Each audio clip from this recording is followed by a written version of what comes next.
Assalamu alaikum wa rahmatullah. Il y a plus de 1400 ans, le prophète Mohammed sallallahu alayhi wa sallam a été la cible d'un magicien très puissant. Alhamdulillah, à Dieu revient la louange d'avoir protégé son envoyé, si bien que la magie ne lui a pas fait grand tort. Seulement, le prophète sallallahu alayhi wa sallam pensait avoir fait des choses qu'il n'avait pas fait, à cause de cette magie. La mère des croyants, Aïcha, que Dieu soit satisfait d'elle, décrit que le prophète sallallahu alayhi wa sallam a prié pendant une longue période. Puis il a dit: Dieu m'a inspiré comment guérir. Deux anges sont venus à moi. L'un s'est assis à ma tête et l'autre à mes pieds. Le premier ange a demandé au second: Quel est le mal de cet homme? Et le second lui a répondu: Il est la cible de magie. Le premier a demandé: Et qui l'a visé par magie? Le second a répondu: Lubayt ben al-Ahsam. C'était un juif qui était considéré comme le plus puissant sorcier de son temps. Le premier ange a demandé: Avec quoi l'a-t-il visé par magie? Et le second a répondu: Avec un peigne, quelques cheveux et des spattes de palmier mâle. Et où sont-ils? A demandé le premier ange. Dans le puits de Darwan. Le lendemain, c'est Sidna Ali en personne qui est allé dans le puits pour retirer ses objets. Et il les a amenés au prophète sallallahu alayhi wa sallam. Ils ont trouvé dedans une ficelle qui contenait 7 nœuds. Et c'est à ce moment-là que Surat al-Falaq et Surat al-Nas ont été révélées. Et lorsque le prophète sallallahu alayhi wa sallam récitait l'une de ces sourates, le nœud se défaisait tout seul. Voilà ce qui est arrivé au prophète sallallahu alayhi wa sallam il y a 1400 ans. Aujourd'hui, la magie est devenue un sujet étrange à travers le monde. Dans les pays d'Orient, la magie est très crainte. Elle effraie les populations, à tel point que dès qu'un mal touche une personne, certains vont dire que c'est de la magie, sans pour autant connaître la cause de ce mal. En Occident, en Europe, aux États-Unis, le sujet de la magie est plus divisé. Il y a d'une part les cartésiens qui renient son existence, qui en font une fiction et se moquent de ceux qui la prennent au sérieux, et en parallèle, il y a une très forte propagande qui habitue nos concitoyens à la magie dès leur plus jeune âge, en les faisant côtoyer des mages, des sorciers, des sorcières, des chimères, des monstres, à travers les innombrables films, séries, livres ou jeux vidéo qu'ils fréquentent quotidiennement. Et cela a pour effet de faire rentrer les magiciens et la magie dans leur cœur, de normaliser cette pratique et même de la mettre en valeur. Il y a des personnalités publiques hautement placées, des stars, des chanteurs, des acteurs, des ministres, qui n'hésitent pas à flatter la magie et les sorciers dans des propos tenus publiquement. Si on prend du recul sur tout ça, c'est une évolution des mentalités peu communes à laquelle nous assistons. Il y a 300 ans, les sorciers étaient chassés et brûlés par les chrétiens.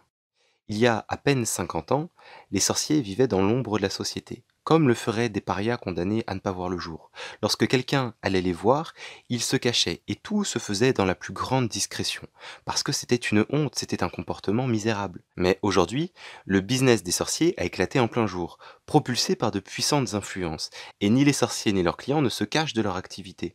Au contraire, ils en font la publicité sur les réseaux et se vantent de leurs méfaits. Et de toutes ces propagandes est née l'idée qu'il existerait différentes formes parmi les rangs de la magie. Certaines seraient des magies blanches, vertes, bleues, qui défendent le bien, qui utilisent les esprits de la forêt, de la mer, tandis que d'autres seraient des magies noires qui utilisent la sorcellerie et la magie noire pour faire le mal. Brisons tout de suite cette illusion, il n'y a pas de magie blanche, ni verte, ni rouge, ni de toutes les couleurs de l'arc-en-ciel. Toutes les magies sont noires, toutes les magies sont au service du mal, et toutes les magies s'appuient sur des systèmes sataniques. La magie, ce ne sont pas de simples rites pour utiliser les pouvoirs de la nature comme certains le proclament. La magie, c'est une science ténébreuse, une science satanique, qui s'appuie sur la chimie, sur la psychologie, sur la physique, sur l'astrologie, sur les mathématiques, sur l'alchimie, dans le seul objectif de faire sortir de tout cet ensemble des outils de destruction, d'altération de l'humanité. C'est une pratique ignoble, qui joint des dimensions matérielles et immatérielles, qui utilise le visible et l'invisible. C'est une science qui est construite sur le mal, pour le mal, et qui n'a pas d'autre vocation que de casser les êtres humains et les éloigner de Dieu et de toute stabilité. Dieu dit dans le Coran: ils ont suivi ce que les démons racontaient au sujet du règne de Suleyman. Suleyman n'a pas mécru, mais les démons sont tombés dans la mécréance. Ils enseignent aux hommes la magie et ce qui avait été révélé à Babylone aux anges Harut et Marut. Ils enseignent aux hommes la magie. Donc c'est une science qui s'enseigne et qui se transmet. Continuons, ces deux-là n'instruisent personne sans dire: nous ne sommes rien d'autre qu'une tentation, ne tombe pas dans la mécréance. Ne tombe pas dans la mécréance. Donc la magie est une mécréance. Continuons. Il y a des gens qui apprennent d'eux les moyens pour séparer le mari de son épouse, mais ils ne peuvent nuire à personne sans la permission de Dieu. Ils apprennent ce qui peut nuire aux hommes et ne leur est d'aucune utilité. Ils apprennent ce qui peut nuire aux hommes et ne leur est d'aucune utilité. Donc la magie ne sert à rien d'autre que le mal. Ils savent pourtant que celui qui achète ce pouvoir n'aura aucune part dans la vie future. Quel malheur pour ceux qui ont truqué leur âme à si vil prix, si ils avaient su. Voilà la vérité sur la magie. La magie est ennemie de l'humanité. Ses serviteurs sont les satans. Elle n'est autorisée pour aucun d'entre nous et n'apporte aucun bienfait en aucun cas. Même quand elle est utilisée soi-disant pour guérir une personne, le mal qu'elle lui apporte est infiniment plus grand que l'illusion du bien qu'elle procure. Car c'est une science stérile, aucun bien n'en sort. Et parmi les humains, il existe aussi des serviteurs de la magie. Ce sont les sorciers et les mages. La différence entre ces deux-là est que les sorciers sont les débutants dans la magie, tandis que les mages sont les experts de ce mal. Et dans les deux cas, ce sont des individus qui se sont éloignés de Dieu, de leur prière, de leur humanité. Ils ont troqué Allah subhanahu wa ta'ala contre Satan. Ils ont troqué le bien contre le mal, et la vie future contre l'illusion d'un pouvoir dans cette vie. Quel terrible choix ils ont fait là. Et plus ils font de mal, plus ils montent dans les grades de la magie, et plus ils deviennent experts dans ce fléau. Tandis que de leur côté, les croyants désirent Dieu, sa paix, la stabilité et le bonheur de tous, et qu'ils œuvrent dans cette voie, les serviteurs de la magie, eux, désirent tout l'inverse. Ils ont fait un vœu de malheur pour les mondes, un vœu de destruction, d'instabilité pour toute l'humanité. Et le système satanique qui les alimente va les pousser dans des ténèbres toujours plus grandes pour qu'ils œuvrent à ces destructions globales. Et en réalité, dès l'instant qu'une personne cherche à faire un pacte avec un invisible, il est déjà tombé dans la magie. Dieu n'a pas autorisé aux humains de chercher l'aide des djinns ou des satans, mais les satans sont pour nous des ennemis déclarés. La magie s'attaque à l'humanité sur différents plans. Il existe des magies individuelles qu'un sorcier ou un mage va lancer sur une seule personne afin de lui nuire. Cela peut être pour casser son business, pour le faire divorcer, pour le rendre malade, pour l'asservir ou même pour le tuer. Il existe aussi des magies collectives qui sont lancées sur des grands groupes de personnes. Nous avons l'exemple des magiciens de Pharaon qui ont ensorcelé les yeux de toute l'assemblée présente. Il existe aussi des magies internationales qui sont lancées sur le globe tout entier par de grandes industries, par des banques, par des gouvernements, et aussi des magies qui sont lancées sur la nourriture que nous mangeons, sur la télévision que nous regardons ou sur les articles que nous lisons. Et dans tout cela, en réalité, nous sommes tous visés par la magie sans le savoir, ou bien parce que nous mangeons, ou bien par les magies internationales, ou bien par un sorcier qui nous cible. La question est donc, comment faire notre diagnostic à une époque où la magie abonde pour savoir ou non si nous sommes touchés par ces forces invisibles? Et si on est touché, comment s'en libérer? Et comment s'en prémunir au quotidien? Eh bien, la magie se divise en trois principales spécialités. Trois spécialités qui vont nous atteindre sur trois axes, trois dimensions de notre personne, avec l'objectif de venir briser trois comportements qui font de nous des personnes valeureuses, des personnes utiles à la société, des personnes stables, heureuses et tout simplement vivantes. Ce sont trois comportements qui font de nous des humains, et ce sont trois axes que les serviteurs de la magie cherchent par tous les moyens à détruire chez chacun d'entre nous. Pour chacun de ces trois axes, la magie va venir toucher différentes fonctions de l'être, dans son externe, mais aussi dans son interne. Et on va voir chacun de ces trois axes, les symptômes qui indiquent que nous sommes touchés dans ces axes, et le remède pour être libéré de cette emprise. La première chose que la magie veut détruire chez tout individu, c'est son abnégation, sa servitude, le fait d'abaisser son aile bienveillante sur les autres. C'est l'expression que l'on retrouve dans Surat Al-Isra, et incline vers eux, avec compassion, l'aile de l'humilité. C'est une lumière qui caractérise l'être humain, qui fait partie intégrante de notre humanité. C'est le comportement par lequel l'homme se dissocie de son orgueil pour mettre tout son corps au service des autres, de sa famille, de ses voisins, du bien commun. C'est la lumière qui fait sortir l'humain de son individualisme, de sa petite personne, pour qu'il joue son rôle dans la société, pour qu'il ajoute son poids de bien dans la balance de l'humanité. Comme est beau le spectacle de deux frères qui s'aident. Comme est beau le spectacle d'un enfant qui est au service de ses parents. Comme est beau le spectacle d'un inconnu qui aide un vieillard. Allah subhanahu wa ta'ala a fait l'humain ainsi, et il a fait de ce comportement, dans les lois de l'univers, une obligation absolument nécessaire à l'acquisition de la stabilité, de la paix, du bonheur. L'homme doit courir au service de ses semblables, et il doit le faire pour Dieu. Imaginez-vous une société dans laquelle personne n'aide personne, dans laquelle chacun ne s'occupe que de lui-même, dans laquelle on passe à côté de ceux qui ont besoin de nous en détournant la tête. Personne ne veut d'un monde comme ça. C'est pourtant à ce monde-là, et pire encore, que la magie cherche à mener, en cassant l'abnégation des humains, pour en faire des personnes égoïstes, coupées du monde, qui ne s'occupent que d'elles, ou pire encore, qui s'amusent à mettre des bâtons dans les roues des autres. Malheureusement, c'est déjà ce qu'on observe dans le monde.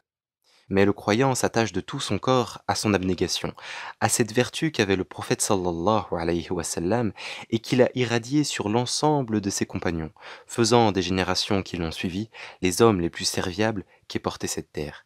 Et Dieu sait à quel point c'est un comportement qu'il porte en haute estime. Je vous raconte une histoire. C'est un vieil homme qui voulait faire le pèlerinage. De tout son cœur, il désirait répondre à l'appel de Dieu, voir la terre que le prophète sallallahu alayhi wa sallam a foulée de ses propres pieds, voir la maison de Dieu. Tout son cœur brûlait à l'envie de faire le pèlerinage pour Allah subhanahu wa ta'ala. Et au fil des années, il économisait dans une petite sacoche des pièces d'or pour faire le hajj.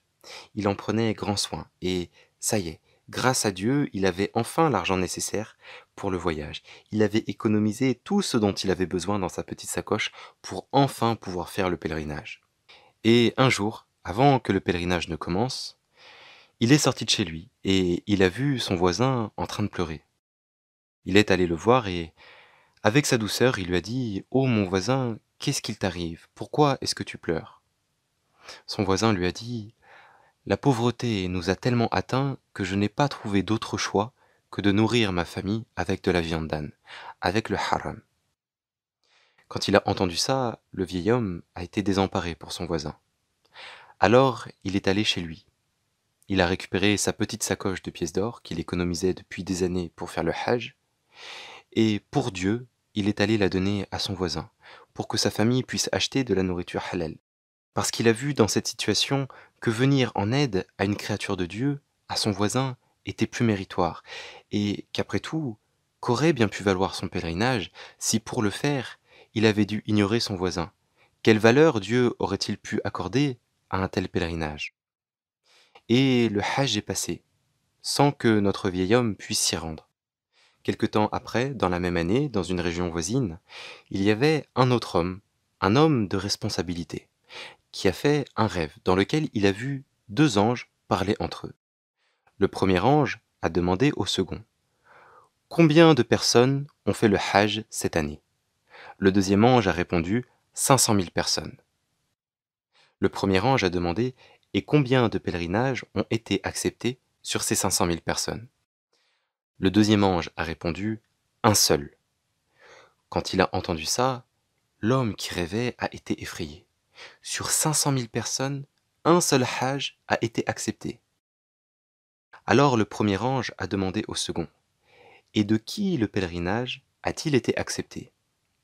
Le deuxième ange a répondu: «Le pèlerinage a été accepté pour un tel qui habite dans tel village, dans telle région, et Dieu lui a accordé à lui seul le bénéfice du hajj des 500 000 pèlerins.»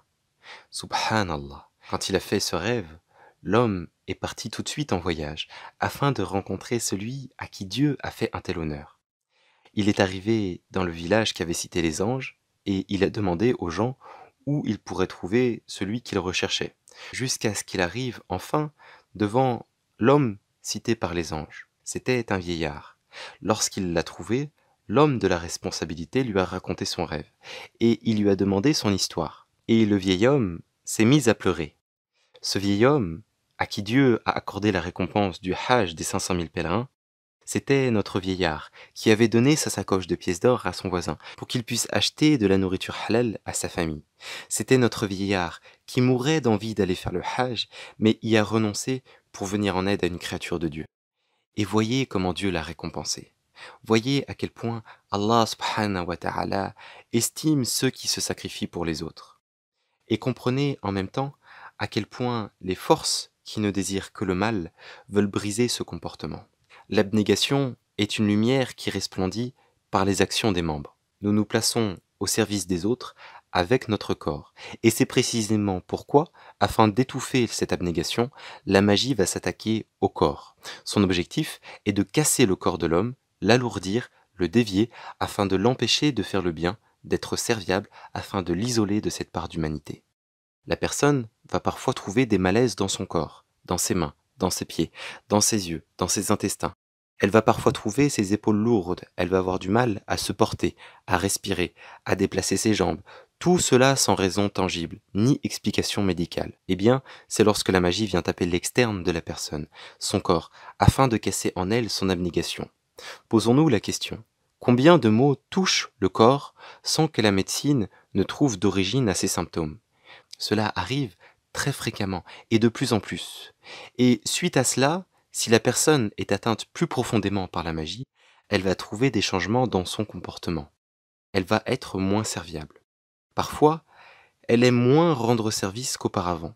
Elle va trouver que faire émerger une bonne action lui est plus difficile, moins plaisant que cela l'était auparavant.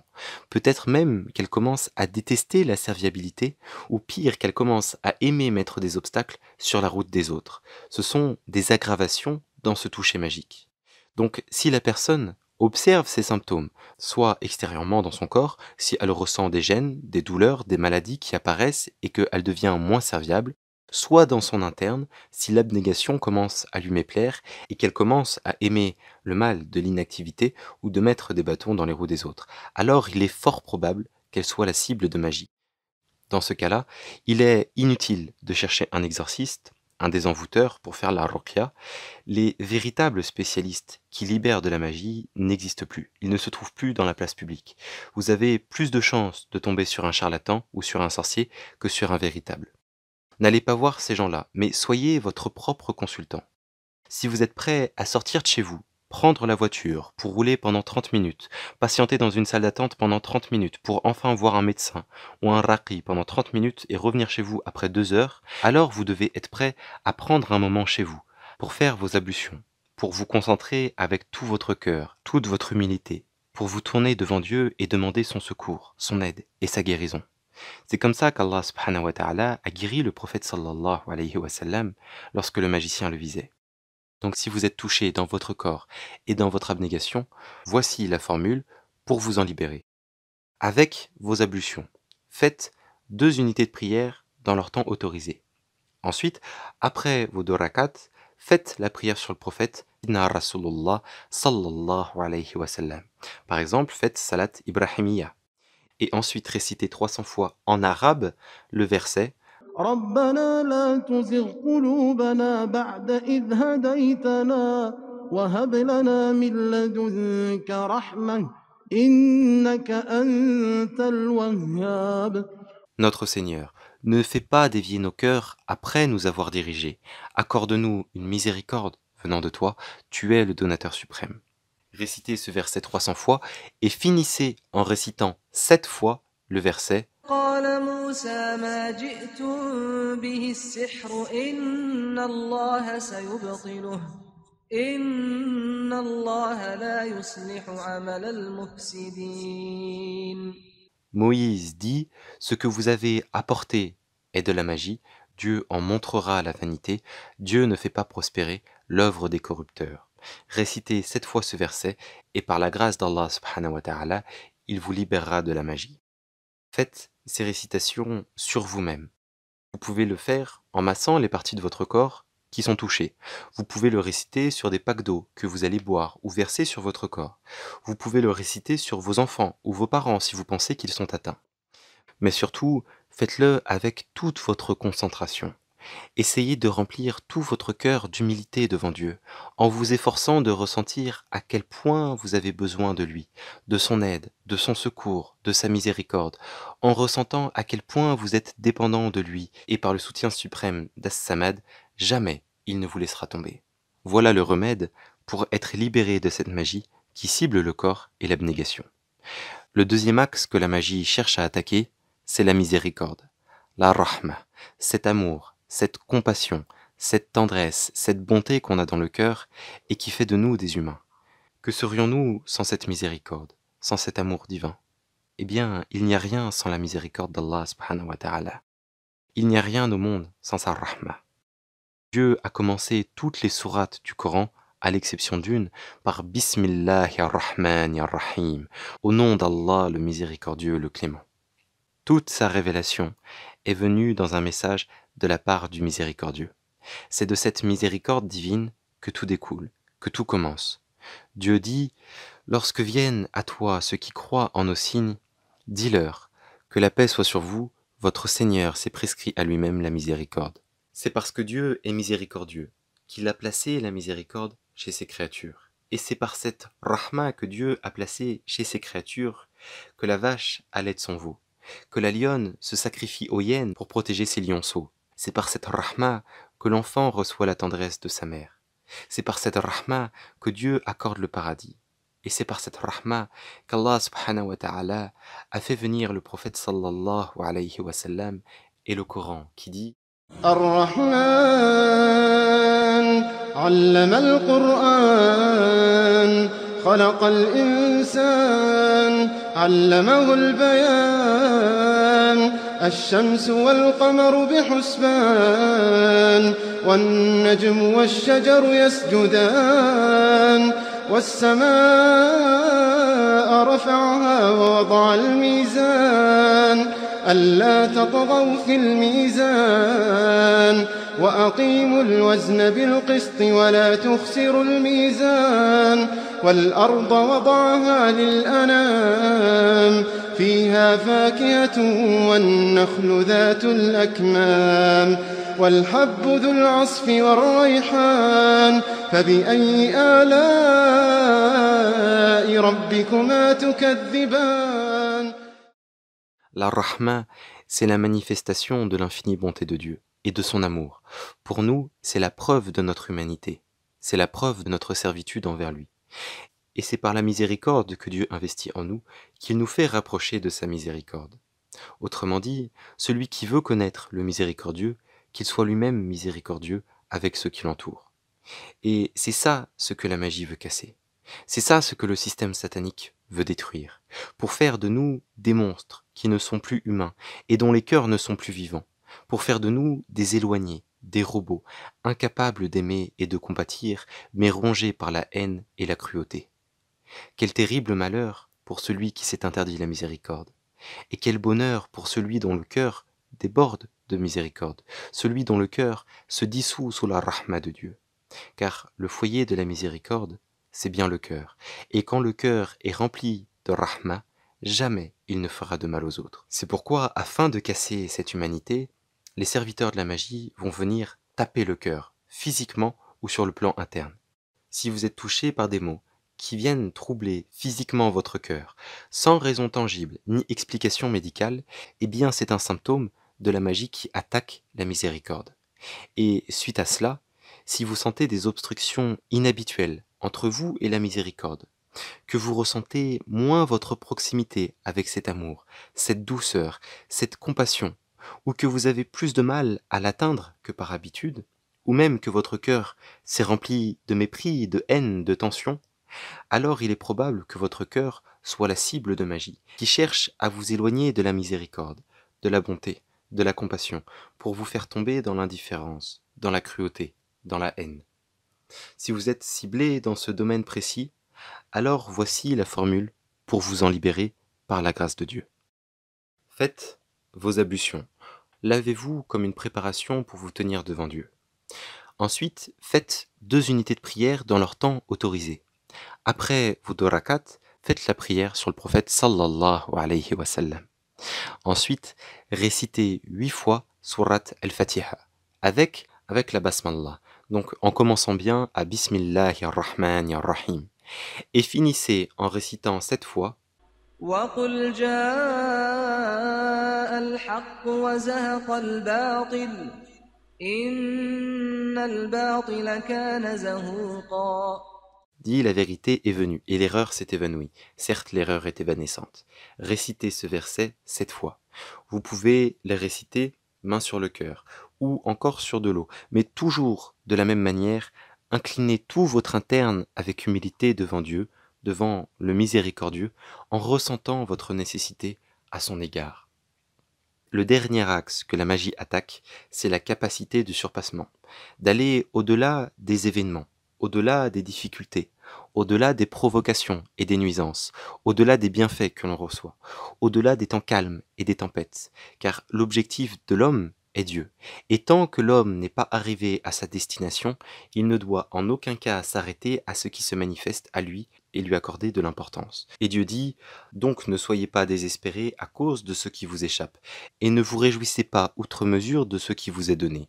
Dieu n'aime pas l'insolent outrecuidant. Toutes les richesses de ce bas monde et du suivant ne valent rien devant la valeur de Dieu. Et toutes les difficultés sont insignifiantes devant Dieu. Pourquoi donc s'y arrêter alors que Dieu, le trésor des mondes, se tient devant nous? C'est un cruel manque de raisonnement. Cela revient à échanger le meilleur pour le moins bon. Et Dieu dit que celui qui se détourne sache que Dieu est le riche, celui qui est digne de toute louange. Et cette richesse que Dieu s'est attribuée ne vient pas de l'or que l'on trouve dans les coffres, ni des houris du paradis. Dieu est tel qu'il a toujours été, et il était riche par lui-même avant la création des mondes. Celui qui a cette capacité de dépassement ne se satisfera que de Dieu, et ne sera pas désorienté par les intempéries et les tentations, puisque sa raison le ramène toujours à son seul objectif, Dieu. C'est donc quelqu'un qui n'est pas manipulable, qui ne s'achète pas. C'est une personne qui est perspicace dans sa conduite et qui est en élévation perpétuelle. Elle ramène les causes à leur origine et se soumet avec acceptation au décret de celui qui est à l'origine de toute chose.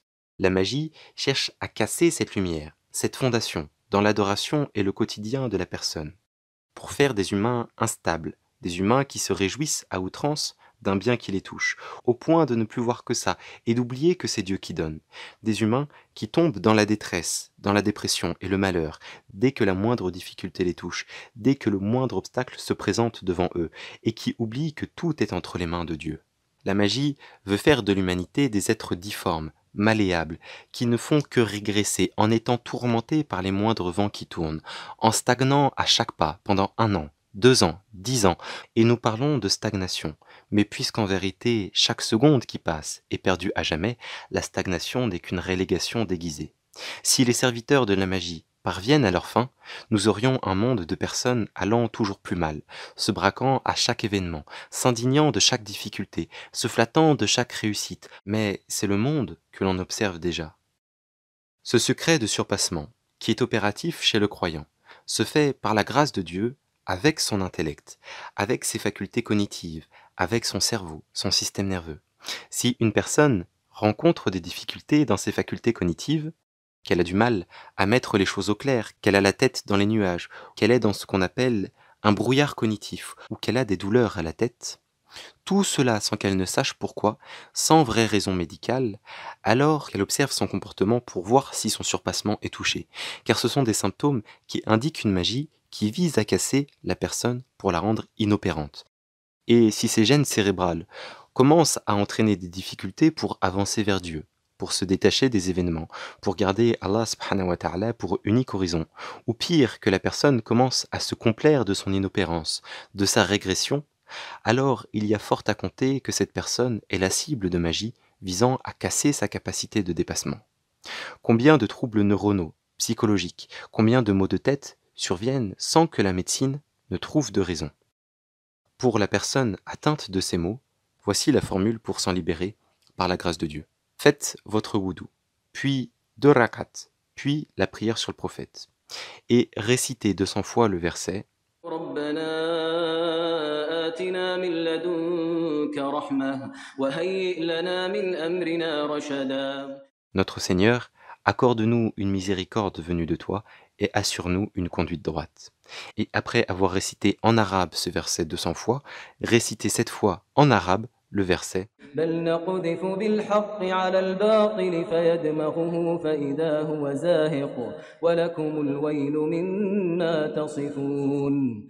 Mais non, nous jetons le vrai à la face du faux, il l'étourdit et le faux s'évanouit. Malheur à vous pour fruit de ce que vous lui attribuez.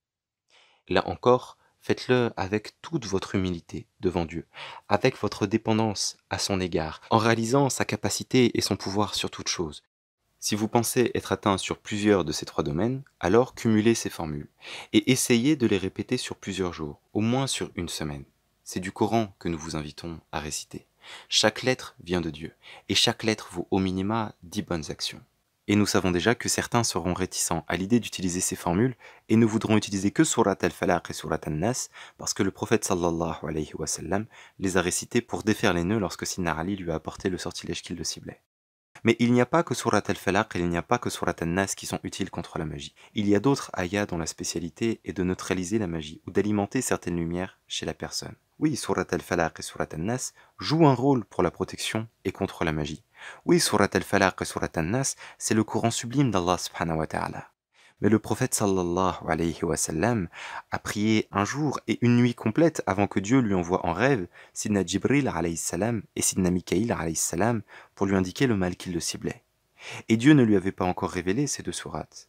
Et le prophète sallallahu alayhi wa sallam a envoyé Sidna Ali pour récupérer le sortilège. L'imam Ali à qui il avait confié la bannière lors d'une bataille en disant « Je donnerai la bannière à quelqu'un qui aime Dieu et son messager et que Dieu et son messager aiment. » Et de qui il avait dit « Ali est une part de moi et je suis une part de Ali. » Qui parmi nous a Sidna Ali, Sidna Jibril alayhi salam, Sidna Mikaïl alayhi salam à son service pour retirer un sihr et nous l'apporter entre nos mains?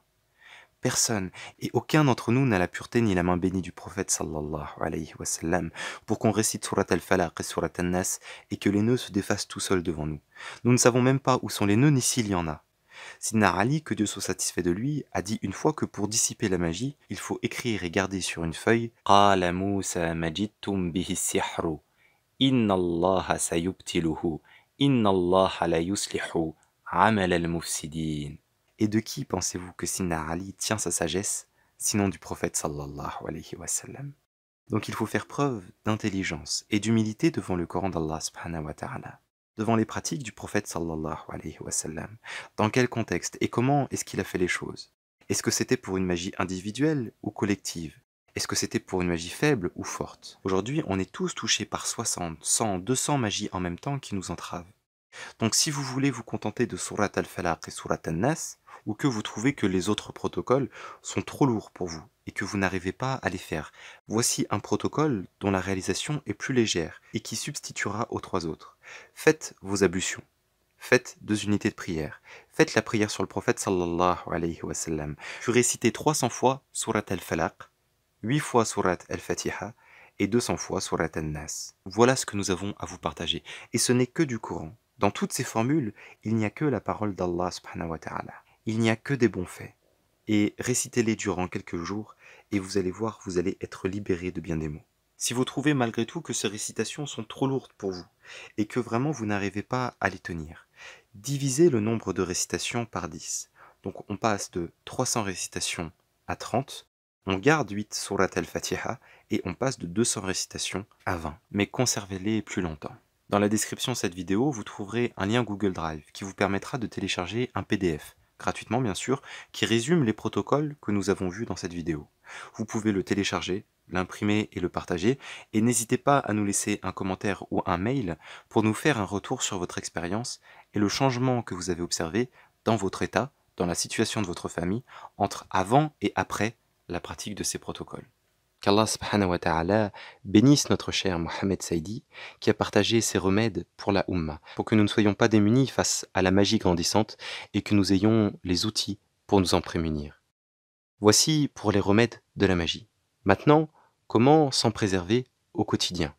Comment guérir le mal avant qu'il nous touche? Eh bien, gloire à Allah subhanahu wa ta'ala qui a investi dans ses recommandations divines des protections pour les croyants. Les ablutions sont une protection. La prière à l'heure est une protection. Ayat al-Kursi, après chaque prière, est une protection. Réciter 3 fois les 3 dernières sourates du Coran dans ses mains et se les passer sur le corps avant de se coucher est une protection. Celui qui suit les habitudes du prophète sallallahu alayhi wa sallam, qui a tout le temps son wudu, qui prie à l'heure, qui récite Ayat al-Kursi après chaque prière et qui récite 3 fois les 3 dernières sourates avant de se coucher, alors cette personne-là est sous la protection de Dieu. Et notre Seigneur dit concernant les magiciens, ils ne peuvent nuire à personne sans la permission de Dieu. Donc chaque jour, renouvelez cette assurance divine pour obéir à Dieu et à son envoyé et pour hériter de la protection du Seigneur des mondes. Dans une interview russe, une sorcière a avoué que les personnes qu'elle a le plus de mal à cibler et contre lesquelles elle ne peut rien faire, ce sont les musulmans, tandis que ses cibles les plus faciles, ce sont les alcooliques. Qu'Allah subhanahu wa ta'ala vienne en aide à la Ummah, que Dieu nous aide, que Dieu nous pardonne, que Dieu nous secourt, que Dieu nous accorde son amour et l'amour de ceux qu'il aime et l'amour des œuvres qui rapprocheront de son amour. Subhana rabbika rabbil izzati amma yasifun wa salamun ala al-mursalin walhamdulillahi rabbil alamin. Salamu alaykum wa rahmatullah.